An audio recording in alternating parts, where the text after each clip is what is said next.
오늘은 고려시대 제3강 황제국 고려, 달리 얘기하면 고려는 황제국이었다. 여기에 대해서 한번 얘기해 보려고 합니다.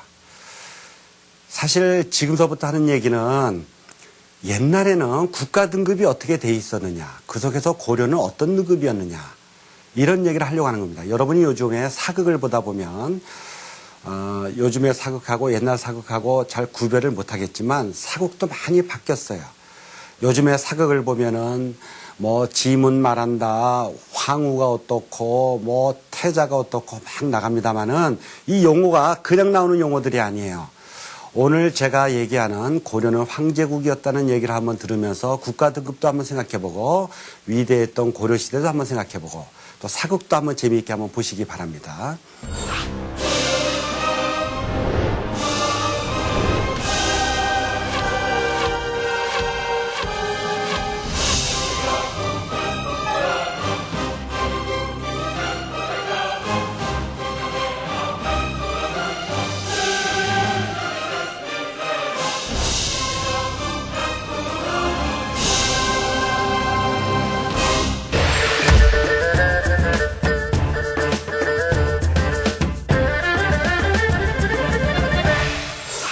화이론이라는 게 있어요. 이게 조금은 처음 배우는 사람한테 어려울 것 같지만 사실은 조금만 생각하면 됩니다.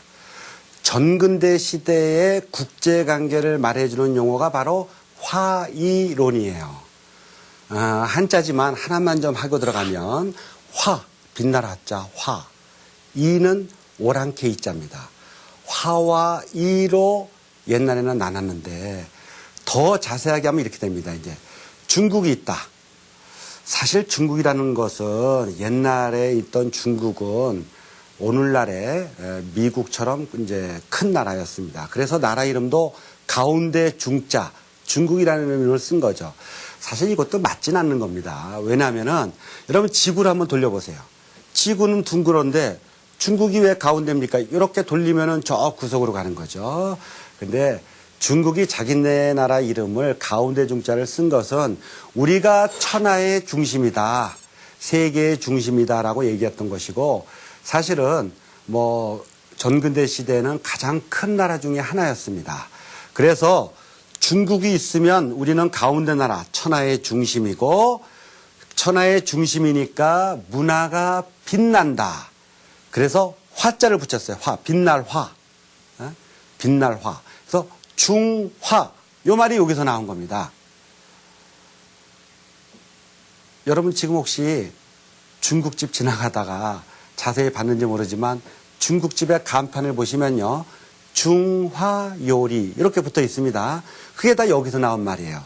다시 말해서 중국이란 나라가 가운데 나라고 중국은 빛난다, 문화가 빛난다. 그리고 중국의 최고 책임자는 누구냐? 황제다. 그래서 중국은 황제국이었습니다. 황제는 천하에 한 명만 있어야 되는 거예요.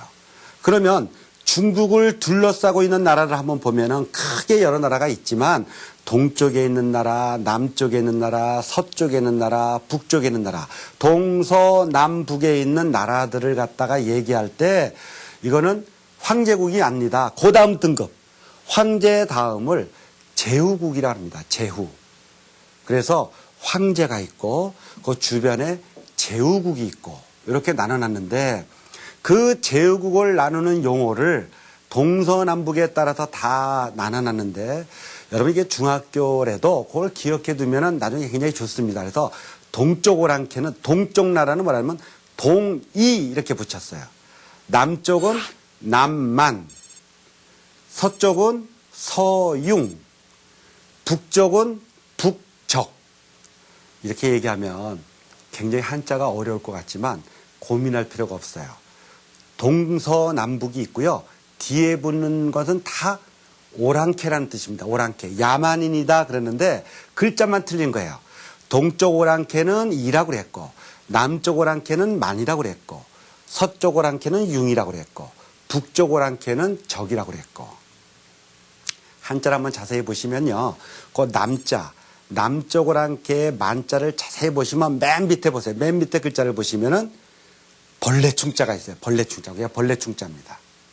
무슨 얘기냐? 남쪽은 따뜻하고 하기 때문에 벌레가 드글드글드글하는 좀 못 사는 나라다. 그래서 중국 사람이 자기네가 중심이고 밑에 있는 나라 우습게 보면서 남쪽 나라는 남만 오랑캐 만자를 붙인 거예요. 서쪽의 융자는 그 융이 뭐냐면요. 이 창입니다. 창 찌르는 거예요. 무기입니다. 무기융자예요. 무기. 무기융자를 왜 넣냐? 이 사람들은 껄핏하면은 대화를 안 하고 싸움박질만 해. 툭 찌른다 이게. 야만인이다 이게. 야만인. 그래서 서쪽 오랑캐는 전쟁을 좋아하는 야만인이다. 그래서 그 융자를 무기를 뜻하는 거로 만들어서 오랑캐 융자를 만들었고, 북쪽에는 이 적자는 뭐냐면, 적자라고 하는 것이요. 요 왼쪽에 있는 그 글자가 다 뭐냐면은, 요 적이라는 글자는 짐승을 할 때, 승냥이, 이리, 이런 짐승을 뜻할 때 들어가는 글자예요. 이게 무슨 얘기냐? 북쪽에 있는 사람들은 뭐 인간이지만 사실은 짐승이나 마찬가지다. 야만인이다. 그래가지고 오랑캐, 북쪽 오랑캐는 적자를 붙인 겁니다. 이게 다 중앙은 중국이고 문화가 빛나는 대신에 사방 동서남북은 오랑캐다라는 그 당시의 국제관계인데, 우리나라는 중국으로 볼 때는 어떻게 해요? 동쪽에 있잖아요. 중국을 가운데로 두면은 우리나라는 동쪽이 됩니다. 그래서 옛날부터 책에서 동쪽 나라, 동방, 나라방자입니다. 동방예의지국. 그러면 그 우리나라를 얘기하는 거예요. 동쪽 나라, 중국이 가운데니까. 뭐 동국, 여러분 책에 뭐 동국통감, 그러면 우리나라 책이에요. 동국, 뭐 동국대학교라는 말도 있습니다만은 그렇게 이루어져 중국을 가운데 두니까 우리나라는 동쪽이 되는 거다. 동쪽 오랑캐 우리에 해당하는 건 뭐냐면 이라고 그랬는데, 이라고 하는 글자가 그게 뭐 오랑캐 이자인데, 그건 무엇을 뜻하냐면 그걸 나눠보면요. 큰 대자에 활궁자다. 우리나라는 옛날부터 큰 활을 쐈어요. 활을 잘 쐈어요. 동쪽에 있는 우리나라를 포함해서 우리 민족은 기본적으로 활을 잘 쐈거든요. 그래서 저 옛날서부터 수렵대에 보면은 활을 쏘는 모습이 나오고, 여러분 올림픽에 가면은 양궁이 메달 박스라고 하지 않습니까? 그게 그냥 나온 게 아니다. 원래부터 우리는 활을 잘 쏘는 민족이었고, 중국 사람이 보니까 활을 잘 쏠 뿐만 아니라 활이 커.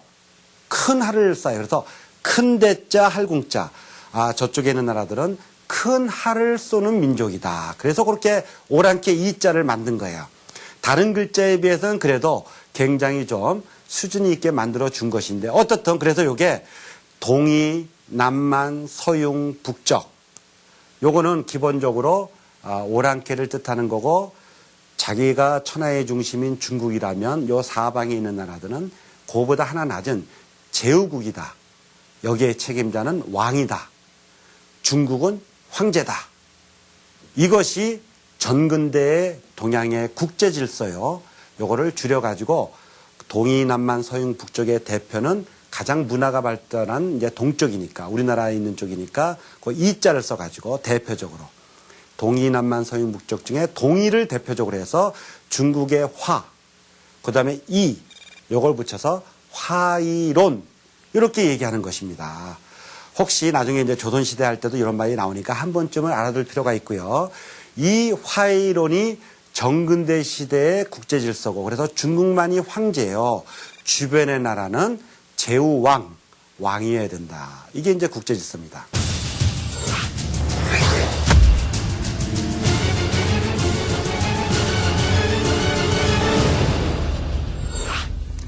고구려 시대는요, 강개토 대왕, 뭐 지금 TV 드라마도 하고 있습니다만은, 강개토 대왕은 넓은 영토를 차지하면서 강개토 대왕의 위대한 점은 강개토 대왕은 황제를 내걸었어요.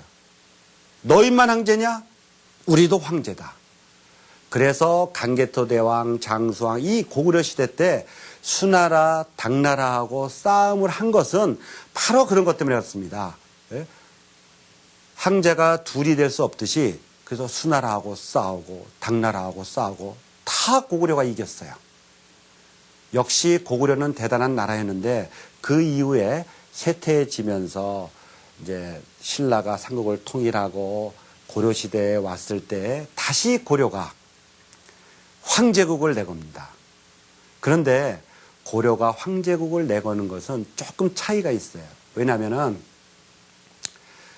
이중체제라고 그래가지고 중국과의 관계에서는 제후국으로 무슨 얘기냐면 뭐 서한을 쓸 때나 편지를 쓸 때나 혹은 세해 인사를 갈 때는 중국을 황제라고 인정하는 겁니다.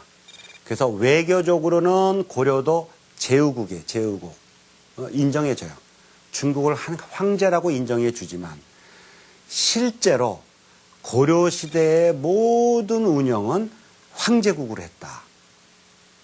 그래서 그것을 굳이 한자말을 표현하면 내적으로는 안내자, 국내적으로는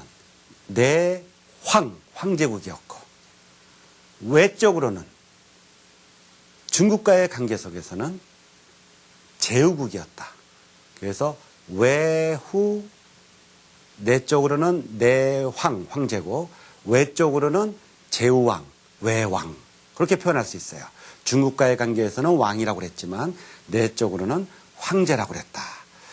그러면 이제 고려시대를 통해서 국내적으로는 어떻게 황제국으로 운영했는지 그 제도를 한번 살펴보겠습니다. 전번 시간에 제 2강을 할 때 광종 때 처음으로 황제국을 내세웠다고 그랬습니다만은 여러분 이게 우선 황제국이 되려면요 모든 용어가 다 달라지는 거예요. 지금 왕의 명칭이 그렇습니다. 고려시대로 따지면은 태조, 해종, 정종, 광종 제가 이렇게 나가잖아요.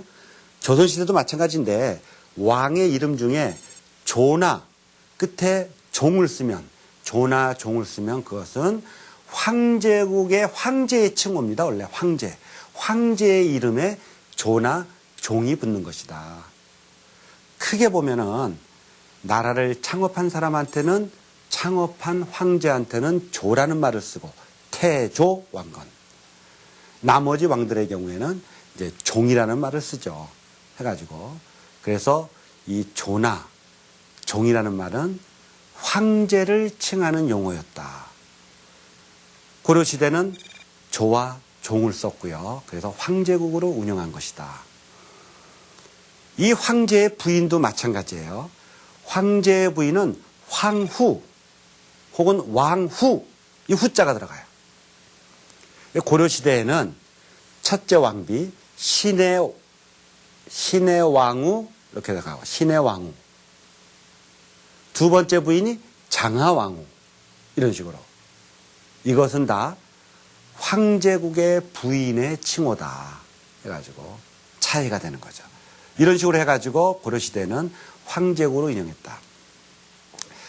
여러분 그 루이 16세가 서양에서 지문 국가다 뭐 이런 서양사 배우다가 혹시 나중에 배우기도 하고 이미 배웠을 텐데 황제가 자기를 칭할 때 황제가 자기 자신을 얘기할 때 짐이라고 얘기하는 겁니다. 루이 16세가 황제가 짐은 국가다 하듯이 물론 중국의 황제는 다 짐이라고 그랬죠. 고려시대 왕들도 다 짐이라고 그랬어요. 광종도 짐이라고 그랬고 그러니까 우리는 실제적으로 고려는 황제국으로 운영이 됐다. 요게요 기본적으로 제후국일 때는 어떻게 되냐면은 자기가 자기를 짐이라고 할 때는 제후왕일 때는 짐이라고 안 그러고 고라고 그래요. 고는 말하노라 이렇게 얘기해야 돼요. 제후왕 때는. 근데 황제국일 때는 짐은 말하노라 이렇게 얘기해야 됩니다. 왕위 계승권자도 마찬가지입니다. 황제를 계승하는 사람을 태자라고 그래요. 태자. 근데 제후왕을 계승하는 사람은 세자라고 합니다. 세자. 그래서 고려시대는 왕을 계승하는 사람 전부 다 태자라고 그랬다. 그것이 바로 고려시대가 황제국으로 운영됐다는 것을 잘 말해주고 있습니다. 제사를 지낼 때도 마찬가지예요. 이 왕들이 이제 제사를 지내는데 제일 중요한 게 뭐냐면 하늘의 제사를 지내는 거예요. 높은 산에 올라가서 단을 쌓고서는 하늘에다 대고서 제사를 지냅니다. 생각을 해보세요. 하늘에다 대고 제사를 지내면서 하늘에다 대고 외쳐요. 아버지 우리 국가를 잘 살펴주세요. 그러면 하늘에다 대고 아버지라고 외치니까 자기는 뭐가 돼요? 하늘의 아들. 한자로 하면 하늘천 아들자. 천자가 되는 겁니다. 천자. 그래서 황제가 천자예요. 황제국은 천자국이다. 제후왕은, 그래서 황제는 하늘의 제사를 지내지만 제후왕은 하늘의 제사를 못 지내요. 하늘에다 대고 아버지 그러면 안 된단 말이에요. 해가지고. 그래서 하늘에다 제사를 지내는 단을 원구단이라고 그래요. 원구단. 근데 고려시대에는 원구단이 있었고 하늘의 제사를 지냈다 이겁니다. 해가지고. 제후왕이 되면은, 제후왕으로 운영될 때는 하늘의 제사를 못 지내기 때문에 원구단이 없어요. 해가지고. 여러분 사극 같은 거 보시면은 왕을 갖다가 막 높이려고 즉위식 할 때나 어디 중요한 시절에 신하들이 모여가지고 막 이제 만세삼창을 외칩니다. 그래서 뭐 만세 만세 만만세 여러분 뭐 사극에서 하는 걸 봤을 거예요. 황제에 대해서만 만세 만세 만만세를 외칠 수가 있는 거예요. 제후왕에 대해서는 만세라는 말을 못 붙이고 천세라는 말을 붙여요. 천세 천세 천천세 이렇게 해야 됩니다. 근데 고려시대에는 만세 만세 만만세를 외쳤다. 지금요 하남에 있는 이 그 마애불이라고 그래가지고 남아있는 게 있는데 그 마애불에 불상이 이렇게 조각되어 있고요. 그 옆에 보면은 그게 이제 경종 시절인데 이렇게 글을 써놨어요. 그래서 왕에 대해서 글을 써놨는데 마지막 기절에 보면은 고려시대 왕을 갖다가 기원하면서 뭐라고 써놨냐면 황제 만세원. 우리 황제의 만만세를 원합니다. 기원합니다. 이렇게 써놨어요. 그러니까 고려시대의 경우에는 황제국으로 운영이 됐고 황제라고 표현했고 만세 만세 만만세라고 했다는 것을 갖다가 분명히 알 수 있는 것이죠.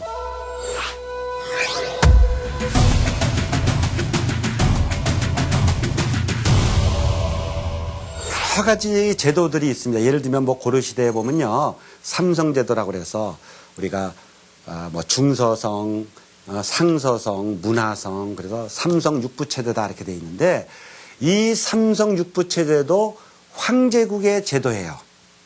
황제국의 제도가 그렇게 삼성으로 돼 있는 것이지 제국은 그렇게 안 돼 있는 겁니다. 여러분이 보면 내 마음대로 하면 될 거 아니야. 절대 못 그런 거예요. 그런 절차가 있는 겁니다. 하다못해 제사를 할 때 춤을 칠 때도 몇 줄이 있느냐. 에? 그래서 황제국에서는 8명씩 88이 64. 이걸 8일무라고 그래가지고 88이 64.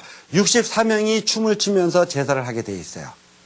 황제국만이 88이 64 그렇게 해야 됩니다. 제후국은 줄어들어야 돼요. 근데 고려시대는 88이 64. 8일무를 치면서 제사를 지냈다. 군사제도도 그래요. 군사제도도 군사를 둘 때요. 이게 5군 체제라고 그래가지고 5개의 체제로 이루어지는데 군사의 5군 체제라고 하는 5군 체제가 황제국 체제고 3군 체제라고 하는 것이 이제 제후국 체제인데 고려시대에는 이런 5군 체제로 운영하면서 된 것이 바로 이 고려시대가 황제국으로 내부적으로 다 운영이 됐다는 것을 말해주고 있는 것입니다. 고려시대에 이게 황제국을 보여주는 아주 또 결정적인 게 뭐냐면 봉작제라는 게 있어요. 봉작제. 봉작제가 뭐냐면 공우백자남인데 여러분 참 신기하죠. 우리가 몽테, 크리스트, 백작 뭐 이런 것처럼 공작, 후작, 백작, 자작, 남작 이런 것들은 서양에만 있는 것 같잖아요. 해가지고. 근데 사실은 고려시대에 이미 그런 공우백자남 이 자작제도가 운영이 됐어요. 그래서 공작도 주고 백작도 주고 후작도 주고 그랬습니다. 재밌는 것은 그런 사람을 총칭할 때 공작, 후작, 백작, 자작, 남작 이걸 이제 합쳐서 봉작이라고 그러는데 자기를 수요하는 건데 이러한 자기를 갖다 수요한 사람 모든 사람 자기를 받은 사람을 통칭할 때 고려에서는 뭐라고 그랬냐면 왕이라고 그랬어요. 왕. 여러 왕들. 그러니까 무슨 얘기냐면 고려의 왕이 자기를 줘요. 그 자기를 공우백자남 자기를 받은 사람이 있는데 그 많은 사람들을 기본적으로 통칭할 때 여러 왕들이라고 얘기했다면은 나는 뭐가 됩니까? 황제가 되는 거죠. 황제가. 그래서 고려 시대에는 뭐 좀 잘 안 알려지긴 않습니다만 이런 봉작제가 고려 사례에 보면은 뭐 공작을 줬다, 백작을 줬다. 사실 이런 자기제도도 고려 시대에 굉장히 유행하면서 이루어졌던 이런 황제국의 하나였다라고 하는 것을 갖다가 잘 알 수 있습니다.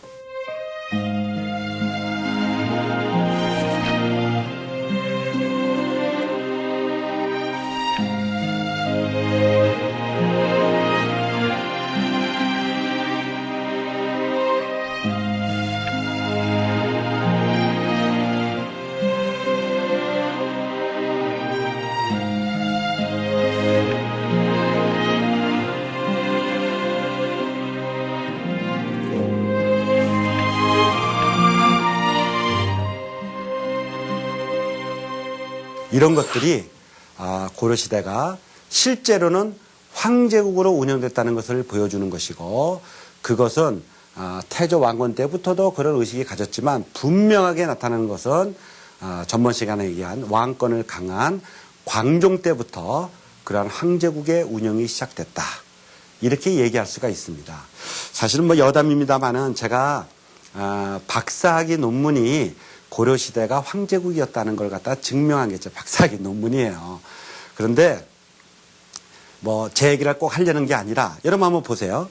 그러다가 우리가 고려의 역사에서 뒷시기에 제가 나중에 또 강의를 하겠습니다만은 그렇게 고려시대가 황제국으로 운영이 되다가 몽고족이 쳐들어왔어요. 그래서 몽고족하고 싸우다가 한 3, 40년간 이게 전쟁을 하다가 나중에 안 돼가지고 사실은 강화협정을 맺고서 항복을 했습니다. 그래서 원나라의 간섭을 받기 시작했어요. 그때는 어떻게 될까요? 고려가 외교적으로는 제국으로 했지만 실제 국내적으로는 황제국이었다고 했지만 원나라의 간섭을 받게 되니까 이제 완전히 황제국으로 나가기는 좀 어려워졌잖아요. 원나라라는 게 있으니까. 그래서 이 황제국으로 운영되던 고려시대가 원나라 간섭을 받으면서는 제후국으로 바뀝니다. 한번 볼까요? 왕의 이름이 원나라 간섭기에는 조나 종이 붙습니까? 그렇지 않잖아요. 충렬왕, 충선왕, 뭐 충해왕, 충목왕 그러면서 조나 종이 붙지 않고 왕이라고 바뀌는 게 거의 제후왕이에요. 원나라가 있기 때문에 원나라의 간섭을 받으니까 이제는 황제국 내부적으로도 황제국으로 운영할 수가 없다. 그래서 왕의 호칭도 왕으로 떨어지고 그 다음에 원나라에 충성한다 그래서 이제 충자가 들어가는 겁니다. 그래서 충렬왕, 충선왕, 충목왕 왕이 되면서 이제 충자가 붙는 거고 왕비도요. 왕후, 황후 이런 말을 못 쓰고 그냥 비예요. 비. 예? 뭐 귀비 뭐 이렇게 비자가 붙은 해가지고 이게 달라지는 겁니다. 해가지고 단순하게 무슨 비 이렇게 비가 되고 왕위 계승권자도 원나라 간섭기에는 태자가 아니고 세자라고 그래요. 세자. 제후왕의 계승자를 갖다가 세자라고 하거든요. 그리고 하늘의 제사를 지내는 원구단 당연히 폐사가 되는 거죠.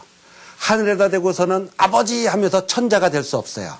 그래서 원나라 간섭기 때는 이 원구단이 폐사가 되고 하늘의 제사를 못 지내고 왕을 칭송할 때도 만세가 아니라 천세 왕이 스스로를 말할 때도 짐은 말한다 그러지 않고 고는 말한다. 이런 제도들이 다 바뀌게 되는 겁니다.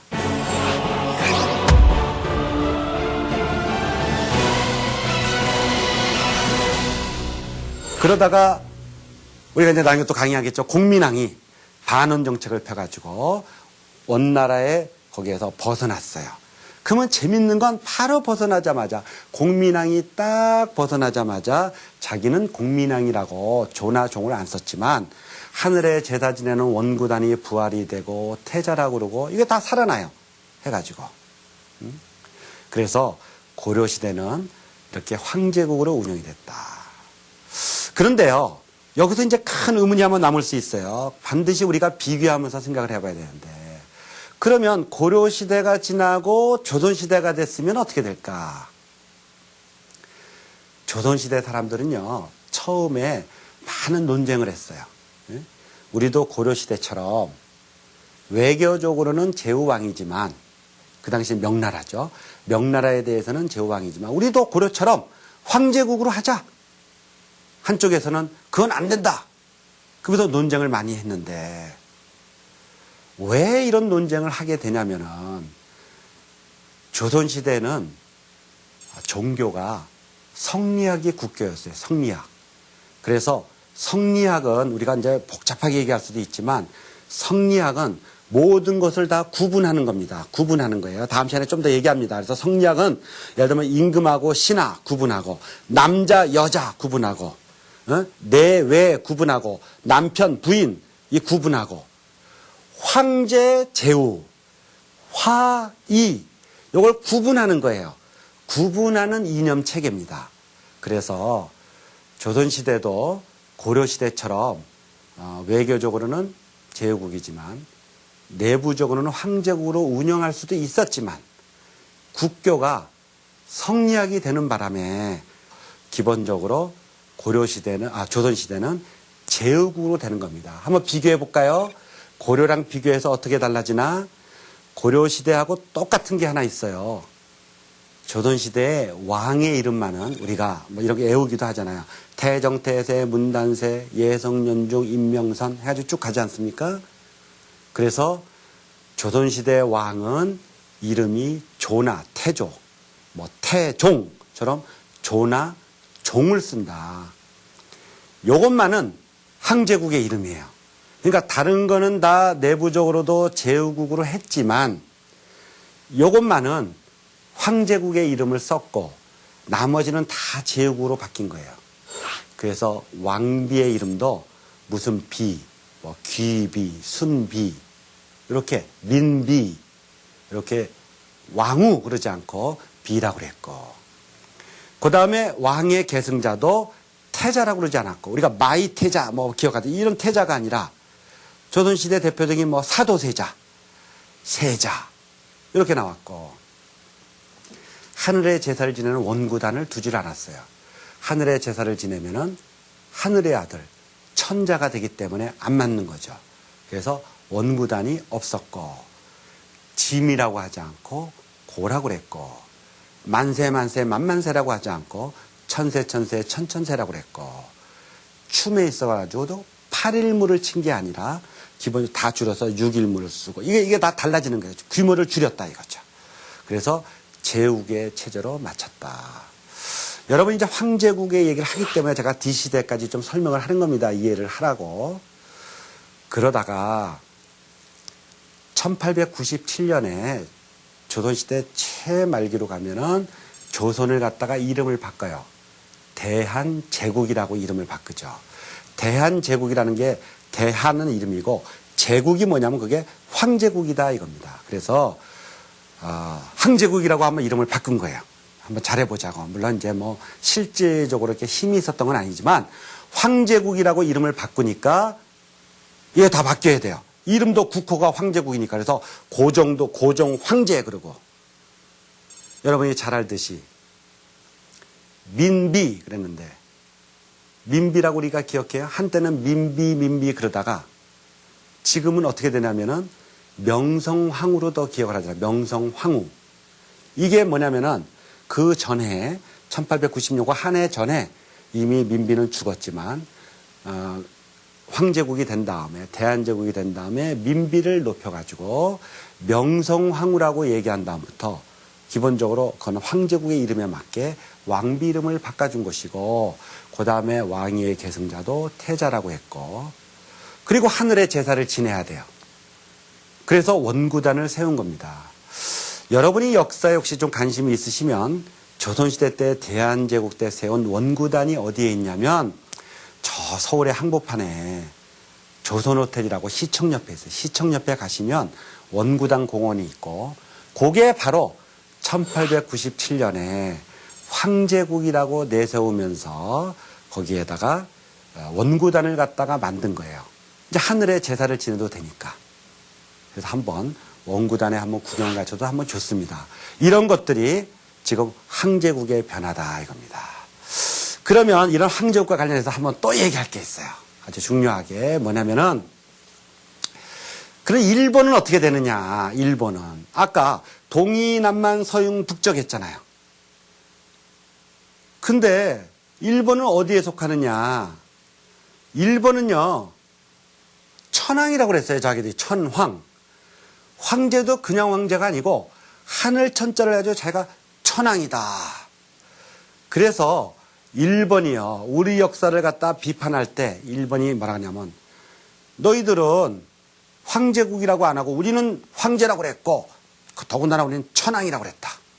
우리는 황제라는 이름을 썼는데 너희 나라는 너희 한국은 물론 고구려 시대 강교토대왕도 있었고 그다음에 고려 시대 황제국을 내세우기도 했지만 조선 시대에 보면은 너희들은 제후왕으로 지내지 않았느냐. 아 그러면서 너희들은 종속적이고 사대적이고 우리 일본은 그만큼 주체적이다. 그러면서 자기들을 갖다 이렇게 높이면서 자랑을 합니다. 이걸 그러면 어떻게 해석해야 될까요? 여러분 어떻게 해석해야 될 것 같아요? 이게요 기본적으로 지형을 봐야 돼요.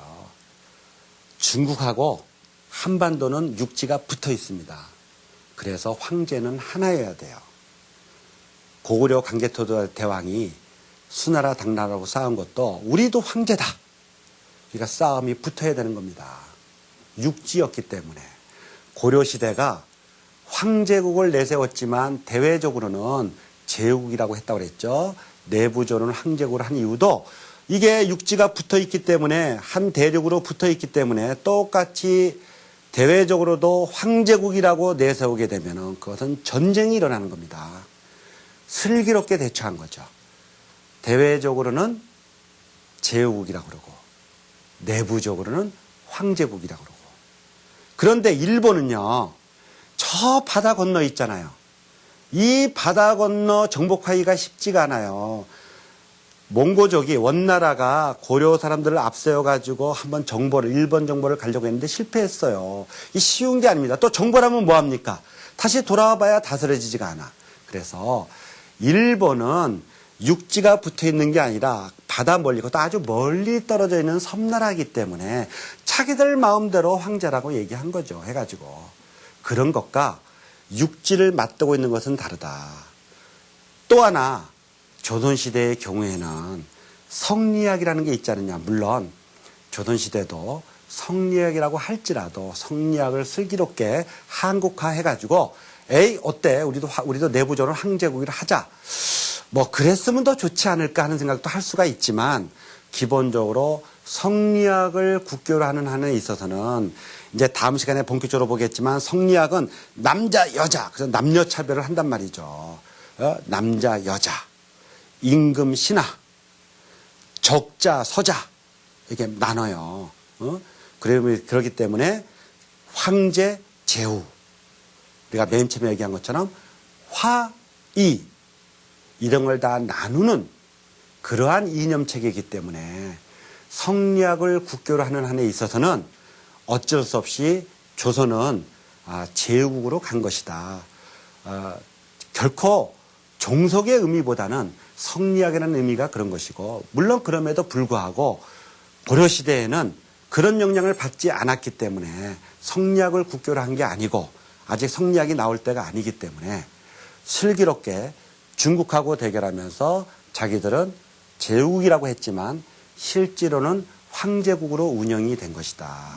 자, 오늘은 그래서 황제국의 나라 고려 그리고 조선과 대한제국의 말하는 김에 변천까지를 설명했습니다. 그러한 속에서 나름대로의 사연은 있겠지만 중국과의 관계 속에서 같이 맞닿고 있고 대륙하고 통하고 있습니다만 그 속에서 떳떳하게 황제국으로 운영했던 고려시대의 이 자주적인 모습을 우리가 기억해야 할 것입니다.